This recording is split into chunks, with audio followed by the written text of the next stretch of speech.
there, listeners. It's your annoyingly optimistic host here, bringing you another season of the Annoyingly Optimistic Show. Welcome to Season 2, Voicemails to Tim. Now, let's meet Tim. He's been running his own small business for almost 3 years now, and let's just say he's hit a bit of a rough patch. You know how it is. Sometimes you get so stuck, you make yourself busy and just avoid finding the real problems. Well, that's Tim. So as a good friend, I decided to leave him a daily voicemail, if I can't get hold of him, filled with nuggets of inspiration, insight and wisdom, and downright brilliant ideas to help get him unstuck. Every day, in just under 10 minutes, I'll share some tips, tricks, and a healthy dose of optimism to get Tim, and maybe even you, back on track. Because let's face it, we're all a little tired, in need of help, and muddling through. So here we go. Oh wait, never mind. Tim's being busy. Here's the voicemail I left him today. Hi Tim, me again, and hope you're maybe less tired, less in need of help and less muddling along. Hope you managed to listen to those last 3 voicemails that I left you. And as promised, I want to talk today about being less Tim. I know you are Tim, so that's fine. So being less tired, less in need of help and less muddling along, and more Steve. Now I've teased this in the last few, so I'll tease you no more, because this is the basis of a framework to be more Steve. That's going to be available in a few weeks' time. You're going to be the first one to get it, Tim, but anybody else can have this as well. So if there's anybody else that you know that resonates as being Tim, hope you've gone around and done the Tim test, that if they find this useful, then they can get a copy as well. So what is being more Steve? Why is Steve better than Tim? So now I do like my acronyms and metaphors and just fun ways, and it's part of, as I said before, about breaking these things down and making them accessible. It's just my way of doing it. Basically, if it makes it easier for my brain, then I know it's easier for me to explain it to other people and therefore make it easier for them. It's also not lost on me the fact that I ended up with calling this Steve, being a self-professed fan of Steve Jobs. So that was kind of quite nice. If you really want to find out something, Tim, next time we speak, ask me about Ron and Daley, because they are 2 others that I'm going to be talking about. There's links with Tim and Steve, but they're very, very different. Anyway, but let's concentrate on Steve. So I'm going to take you through being more Steve. What are the elements of this? And you'll see how this combats Tim. But there's some very specific elements. And again, I'm not going to go into the whole kind of framework, just the headline of what these 5 areas are, and these 5 key areas in order for you to basically feel better about your business, feel more happy about your business and understand it a little bit more. So starting with S of Steve, this is simplifying work. So this is one of these key aspects that when we start to get tired, when we start to be looking for different solutions, we'll buy more software, we'll buy more things, we'll try and get more information, more quick tips. We think that if we, just find some magic thing that it's going to make it better. And almost every single time when we're in this position, what we actually need is we need to simplify things. We need to break it right down into the key components, making it easier for you on a day-to-day, easier on a big level. But it's actually, we chase complexity when we want to solve problems, when in fact we want to chase simplicity.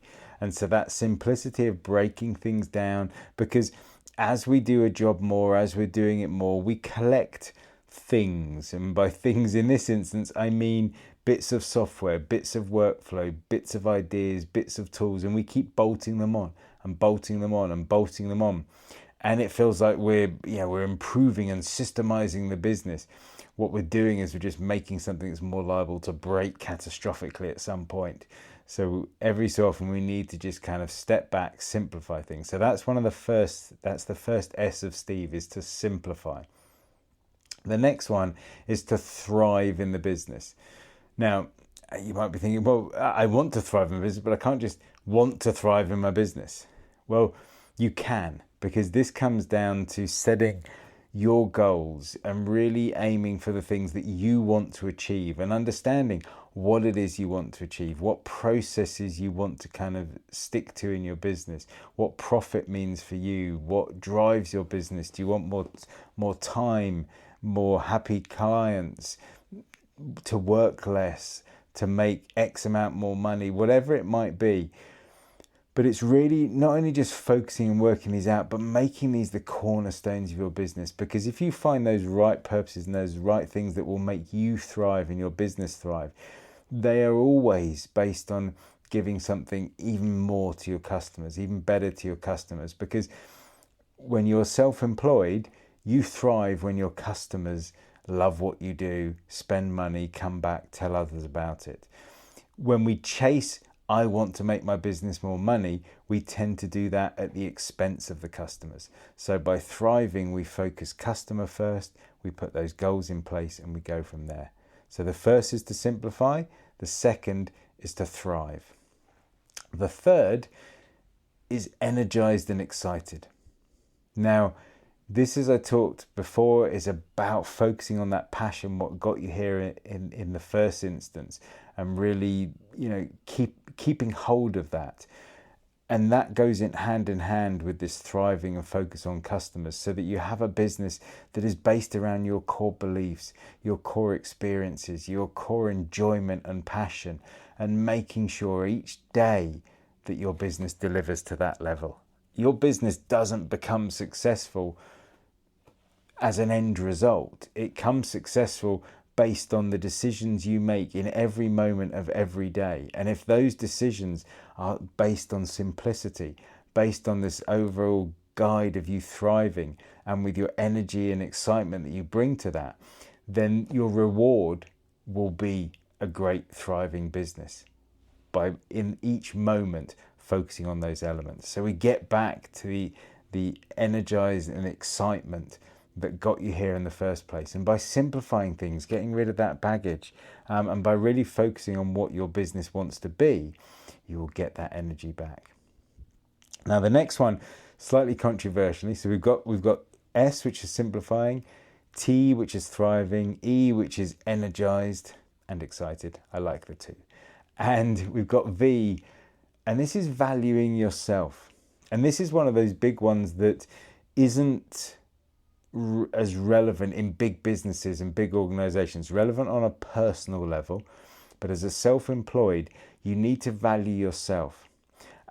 And what I'm really focusing on in this one is health and happiness, your mental well-being, your physical health, the happiness of making sure you have not a work-life balance, because as a self-employed person that doesn't exist, but that you have those elements in your life which nourish you in terms of food, sleep, exercise, and those things which drive you and fulfill you as a person. Because unless you value yourself, because you are the most important part of your business, and unless you really value that, get rid of this idea of, oh, it's cheaper for me to do that because I don't have to pay myself. It's something I hear a lot. You have to truly value yourself. You have to look after yourself as if you are the most important piece of software or equipment that you own, because nothing else works without you. Nothing else functions properly without you. Your customers don't get their amazing products and services without you. So, and this is one of those areas that is so ignored and so disregarded that it's one of those fundamentals. And you can see, if you are looking after yourself, and I don't mean in a selfish way, but I mean in a self-sustaining way. If you're looking after yourself, you will feel less tired, because you will be nourishing yourself. You will be able to simplify things. You will feel energized and excited, and you will be able to thrive. So S is for simplifying, T is for thriving, E is for energized and excited, B is for valuing yourself. And the finally, because I wanted to make it hard by having a name with two of the same letters in, why choose an easy name? So the final E is enjoying your passion.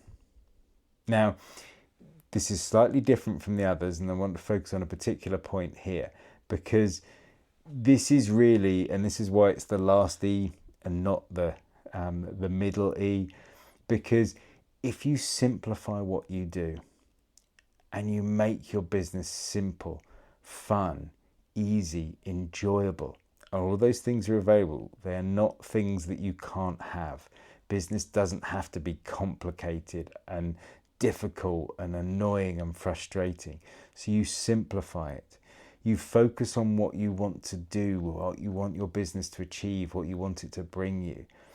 You reconnect with the energy and the excitement that you started your business on. You value yourself in this process. And then what all of those things together systematically do is they bring you back that enjoyment and passion. And this is the final kind of benchmark, the final marker to make sure that you're achieving all of the other things.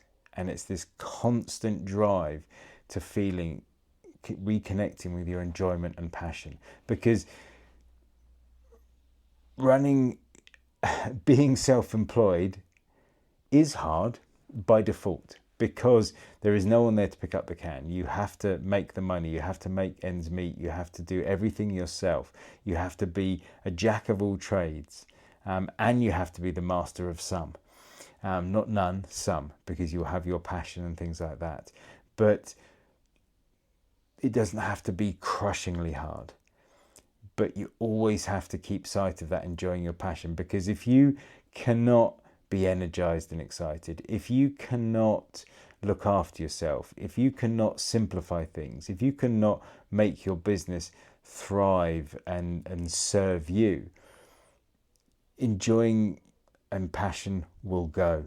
And when that goes, and unfortunately I've said this to a handful of people over the years, and there's some amazing people that had amazing self-employed businesses which are no longer self-employed.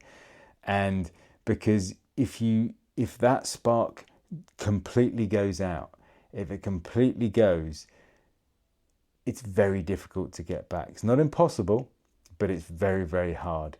And unfortunately, the best thing at that point is to walk away. I had one person this year who got to that point. I'm still hopeful that they will come back, because they've got so much to give and they were doing so many amazing things and they got so close. But the burden was just too high at that point. And that's what happens sometimes. So you have to simplify your work. You have to thrive and work out what thriving means for you. You have to regain that energy and that excitement and reconnect with it. You have to value yourself and really make sure that you look after yourself in this business. And then you have to enjoy your passion and make sure you're following that passion. And you can see, being Steve is the opposite of being tired, in need of help and muddling along. So as I said, I'm going to send you the first one of these, Tim, the first Steve framework. And if there's anybody else that you think would enjoy it or find it useful, then let me know. If anyone else finds it enjoyable, useful, then they can let me know as well. And it's part of my mission, and there's various things coming out this year that is really to kind of shine a light on the Tims of this world. Not people that are just called Tim, but the people who are running amazing self-employed businesses but are tired or in need of help and muddling along, and to help them become more Steve and to refocus what they're doing and basically get back to where they should be with their business, not where they found themselves. So I hope that's been useful. I've been teasing Steve, so I hope that's made you kind of think and been useful. Let me know what you think, Tim, and we'll speak again soon. Bye for now. And that's it for today's episode of Voicemails to Tim on the Annoyingly Optimistic Show. Now remember, Tim might be busy, but we're all in this together. Whether you're tired, in need of help, or just muddling through, Tim is here for you because, well, Tim is you. Yes, you heard that right. Tim isn't just my friend, he's a reflection of all of us who are struggling to make it work. TIM stands for tired, in need of help, and muddling through. So if you're feeling like a Tim, you're not alone. For all those ambitious listeners, if you've got a burning business question, a quirky thought, or just want to see if you can leave an even weirder voicemail, head over to the website voicemailstotim.com, submit your question, and maybe just maybe, you'll hear your idea in a future voicemail to Tim. So until then, stay annoyingly optimistic, keep pushing forward, and remember, if life gives you lemons, leave a voicemail about it.